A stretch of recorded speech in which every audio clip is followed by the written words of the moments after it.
नमस्कार दोस्तों, मैं हूं सुमित आज़ाद और अवेकन भारत की इस नई वीडियो में आपका फिर से बहुत बहुत स्वागत है। दोस्तों, आजकल जो माताएं जब गर्भ धारण करती हैं उसके बाद जब उनकी डिलीवरी हो रही है तो उनको कई स्तरों पर, खासकर जो प्राइवेट अस्पताल हैं उनके द्वारा लूटा जाता है। उसी क्रम में एक तो वो जो नॉर्मल डिलीवरी हो सकती है उसको भी वो कोशिश करते हैं कि सिजेरियन हो, ऑपरेशन से बच्चे को निकालें, तो उसमें अच्छा खासा मोटा पैसा उनको मिल जाता है। नॉर्मल डिलीवरी में थोड़ा बहुत पैसा अस्पताल वालों को मिलता है। तो एक तो वो जानबूझ करके डॉक्टर आपको प्रेशराइज करता है कि आप ऑपरेशन करा लीजिए, वो सब चीज़ तो खैर आपने देखी होगी। लेकिन एक जो सबसे ज़्यादा मेजर प्रॉब्लम है, जो सिर्फ पैसे को लेकर के ही समस्या नहीं, बच्चे की जान को लेकर के बनाई है, और वो है कि जैसे ही बच्चा पैदा होता है उसके बाद तुरंत एक तो जन्म के से पहले भी कुछ माँ को टीके दिए जाते हैं, बूटी दी जाती हैं, और कुछ फिर जैसे बच्चा पैदा होता है तब उसको कुछ बूटी दी जाती हैं, और वो कंपलसरी हैं, ऐसा अस्पताल के द्वारा बताया जाता है। फिर 1 महीने के बाद या फिर 2 महीने के बाद वो समय समय पर उसको टीका के लिए वो एक कार्ड बना देते हैं बच्चे का, और फिर वो विजिट करवाते हैं। हालांकि ये सभी टीकाकरण सरकारी अस्पतालों में बिल्कुल फ्री में होता है, लेकिन जो प्राइवेट हॉस्पिटल्स हैं वो भी चूँकि टीकाकरण करते हैं तो उसका वो अच्छा खासा पैसा लेते हैं, और वो एक अच्छा खासा कार्ड बना देते हैं। तो ज़्यादातर लोग जिनको जानकारी होती है कि सरकारी अस्पताल में भी ये टीका फ्री में लगते हैं तो वो वहाँ लगवा लेते हैं, अदरवाइज़ वो फंसते हैं वहाँ पर। और जो बिल्कुल फ्री का टीका है वो अच्छे खासे पैसों में वहाँ पर रेगुलर बेस पर लगाते हैं। और अगर जैसे 1 महीने के बाद टीका लगाया, 3 महीने बाद अगर बच्चे को लगना है तो शायद वो माँ बाप भूल भी जाएं, तो ये अस्पताल वाले जानबूझ करके उनका वो चेक करते हैं, उनके पास पूरा डाटा होता है उस बच्चे का, तो तुरंत फ़ोन जाता है कि भी आपके बच्चे का टीकाकरण का मतलब समय हो गया है, आप वो लगवा लीजिए। अब लेकिन समस्या ये है कि यहाँ पर वो पैसा लेते हैं, लूटते हैं। वो सारी चीज़ें अगर एक साइड उठा करके रख भी दें तो सवाल ये है, बहुत सारे लोगों का अक्सर पूछते हैं, खासकर जो भी ट्रेंडिंग बीमारी पिछले 3 साल पहले चली थी, उसके बाद जो बूटी लगाई गई उसके कितने सारे जो प्रभाव है नकारात्मक, डरावने, वो सब लोगों ने देखे। तो उसको देखने के बाद सवाल उठता है कि जो बच्चों को भी बाकी के लगाए जाते हैं अन्य, क्या वो सुरक्षित हैं? क्या वो, हम चाहे फ्री में हो चाहे वो पैसों से हो, लेकिन क्या वो लगवाएं?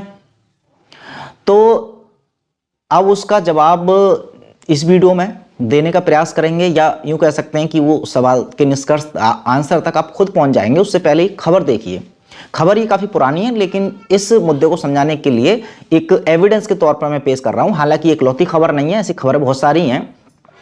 दैनिक जागरण में ये छपी हुई खबर है जिसमें साफ साफ लिखा है, हेडिंग पढ़ के ही आपको सच्चाई पता चल रही है इस बूटी की, कि बूटी लगाने के बाद बच्चे की जान चली गई।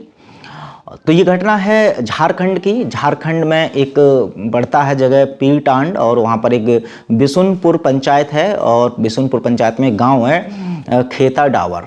तो खेता डावर की ये घटना है। लगभग 2.5 महीने का बच्चा रहा होगा। वो कैंप जैसे लगते हैं टीका के, वो कैंप में गए। उस कैंप में टीका लगने के, वो जो टीका था वो टिटनेस का और खसरा का टीका बताया गया। पेंटा इंजेक्शन दिया गया, इसका नाम था पेंटा। तो अब ये जब टीका लगाया जाता है, उस बच्चे की 2 से 3 घंटे के अंदर ही तबीयत खराब होने लग जाती है। तो अब हालांकि यहाँ पर कोई शक भी नहीं बचता कि इसमें उस बूटी का रोल है या नहीं है, क्योंकि भाई उसके सेवन से पहले बच्चा ठीक है, उसके लगाने के 2-3 घंटे, ये भी नहीं कि कोई 2-3 दिन बाद हो सकता है, क्योंकि ज़्यादातर ऐसे ही होता है कि साइड जो इसके जो नकारात्मक प्रभाव हैं वैसे कुछ दिन लॉन्ग टर्म में भी मिलते हैं लोगों को, और यही कारण है कि इनकी जो काली सच्चाई है वो छुप जाती है।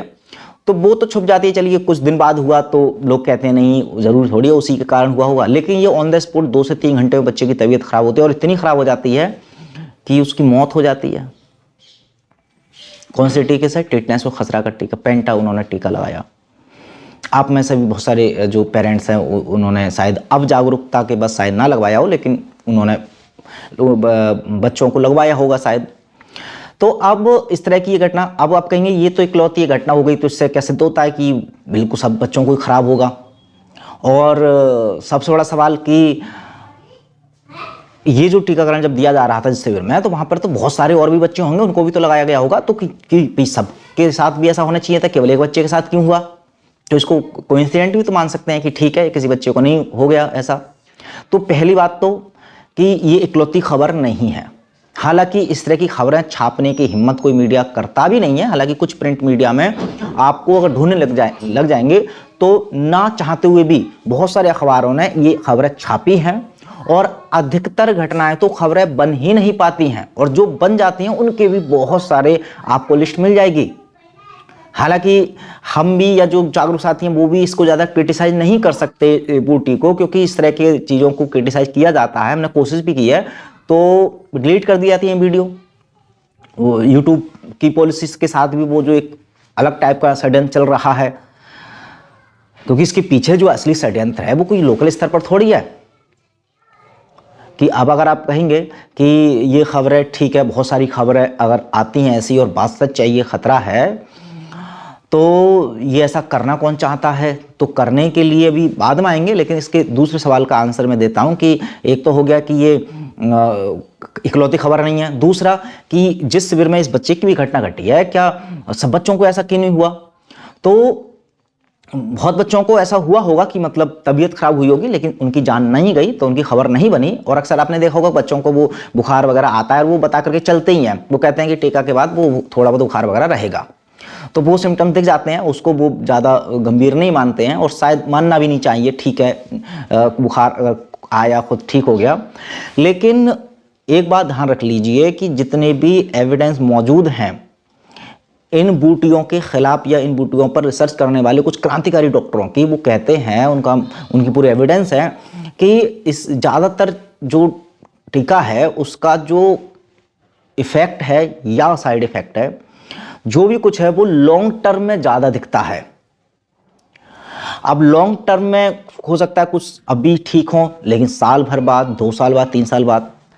लेकिन अब इसकी जांच कैसे की जाए? जांच करने का तरीका बड़ा आसान है कि पहले के जो बच्चे होते थे, जब ये टीकाकरण वगैरह नहीं थे, उस समय के बच्चों की अगर हेल्थ डाटा निकाला जाए कि कौन कौन सी बच्चों को कितनी की बीमारियां होती थी, कितने पैरालिसिस होते थे, कितने लोगों को खसरा होता था, कितने लोगों की मौत होती थी, उनकी कंपेयरिंग की जाए, और फिर आज जब टीकाकरण इतने बड़े स्तर पर होता है तो आज के बच्चों का डाटा किया जाए। जब कंपेयरिंग करेंगे ना, तब पता चलेगा कि ये जो टीका के बाद जिस समस्याओं को रोकने के लिए ये लगाते हैं, वो समस्या सच में घटी हैं या बढ़ी हैं।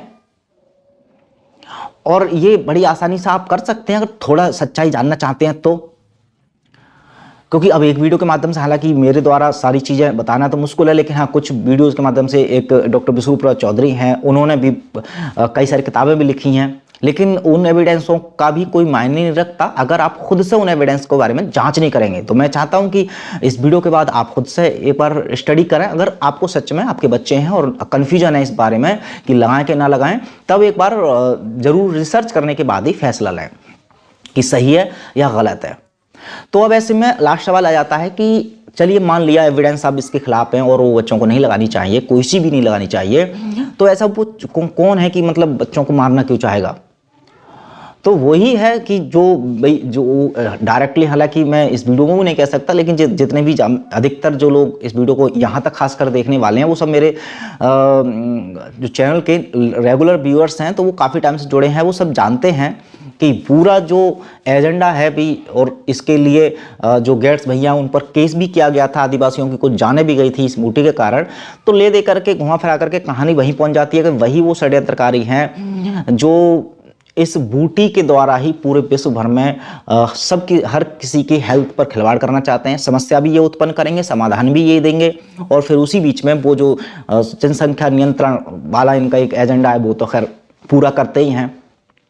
खैर इस वीडियो का उद्देश्य बहुत सारी चीज़ें समझाना है, बहुत सारी चीज़ें बताना तो नहीं, लेकिन हाँ एक बार ज़रूर आग्रह मैं करना चाहूँगा, क्योंकि इस तरह की मैं घटनाएं बहुत सारी पढ़ रहा था, देख रहा था, तो कुछ लोगों के सवाल थे, तो शायद इस पर बात होनी चाहिए। यही सोच करके मैंने एक प्रकार से ये ज़्यादा ओपिनियन वीडियो दी है कि कुछ जो डाटा या रिसर्च हैं जो मैंने की है, मेरे हिसाब से तो यही पाया गया है कि शायद अब जैसे मैं अगर व्यक्तिगत रूप से एज ए पेरेंट्स की बात करूं, तो मैंने अपने बच्चों को अज्ञानतावश, जब ये इनके बारे में नहीं पता था, तब बाकायदा, जैसे मेरी एक बड़ी बच्ची है वो लगभग 6.5 साल की अब है, तो उसको जन्म के दौरान दिलवाए थे जो दिए थे, लेकिन उसके बाद बेटा हुआ, उसको भी जब जन्म हुआ था तब उस समय हॉस्पिटल में दिए गए, लेकिन उसके बाद जब जैसे सारी चीज़ें सेटिस्फाई हुआ मैं कि भाई ये चीज़ें लाभदायक नहीं है, उल्टा हानिकारक हैं, तब से लेकर के बहुत सारे ऐसे जो बूटियां हैं जो उनको लगनी चाहिए, तो समय हो चुका है लेकिन वो मैंने नहीं लगवाई हैं। और ये चूँकि कंपलसरी भी नहीं है, अगर आप रिक्वेस्ट भी करेंगे या आप उनसे समझदारी से बात करेंगे, जो भी हॉस्पिटल वाले हैं या जो भी लगवाना चाहते हैं कि भी हम अगर कुछ ट्रीटमेंट लेते भी हैं तो हम आयुर्वेदिक या स्वदेशी चिकित्सा का, हम एलोपैथी का ये चीज़ें सेवन ही नहीं करते हैं, तो बच्चों को भी नहीं करवाएंगे। और अगर ऐसा कुछ है ज़बरदस्ती वाला तो कुछ लिखित रूप में आप हमें दीजिए, या फिर आप हमारे खिलाफ कुछ कार्रवाई कर लीजिए। भाई हम मना कर रहे हैं, हमारे ऊपर खिलाफ कोई कार्रवाई कीजिए, तो आपके खिलाफ कोई कार्रवाई हो ही नहीं सकती। नहीं कि भी आपकी मर्जी है कि आपका शरीर, आपके बच्चे, आप कौन सी दवाई खाएं, कौन सी दवाई ना खाएं। तो खैर, जागरूकता ही समाधान है इन सब चीज़ों का। तो जागरूक बनिए और बच्चों के साथ जो खिलवाड़ होता है आजकल जो बूटियों के नाम पर, उस पर एक बार सोच विचार करके फैसला लीजिए। मिलते हैं अगली वीडियो में किसी और जानकारी के साथ, तब तक अपना ख्याल रखें। जय हिंद।